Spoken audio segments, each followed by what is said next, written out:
ကောင်းတယ်ကွာ easy ပဲဒီနေ့တော့ easy ဒီမှလည်းတော့ကောဖိုင်းမဲ့သူမရှိတော့ easy ပဲငါလည်း easy တရစာအုပ်လေးပါလေးဖတ်လို့ရတယ်ကိုကြီးကတချင်းလေးတွင်းနေလို့ဗျအာပြောရင်းဆိုရင်လာပြီကွာကဲဝင်ခဲ့ရဟုတ်ကဲဆိုအောင်ဗာစင်းဆိုမှာကိုကျွန်တော်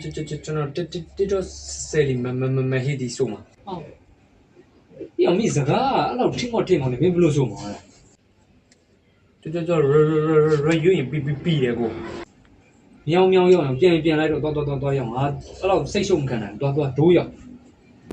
မလောက်ပါနဲ့ကိုရဟိုတနေ့ကကိုပတ်လုံးကောက်တဲ့ကောင်လေးကျော်တွင်းပြီးတော့ကျွန်တော်လည်းတွင်းပြီးလေကိုငါစတူဒီယိုမင်းလောက်တာနဲ့နာမည်ပြတ်တော့မရဘူးမင်းစကားအဲ့လိုအထက်နေတော့လက်အားကြီးနဲ့ဖြစ်နေမှာသွားရောက်မရဘူးအဲ့လိုပြောပါနဲ့ကွာ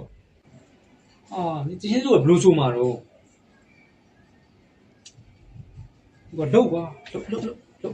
ကဲစမယ်အဲ့ဆိုလို့ဟောစမယ်ကိုစမယ်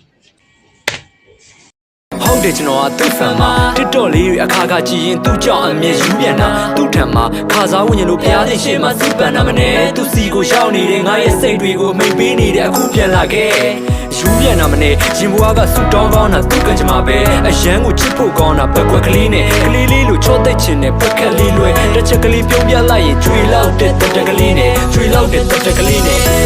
တော့ဆယ်လီ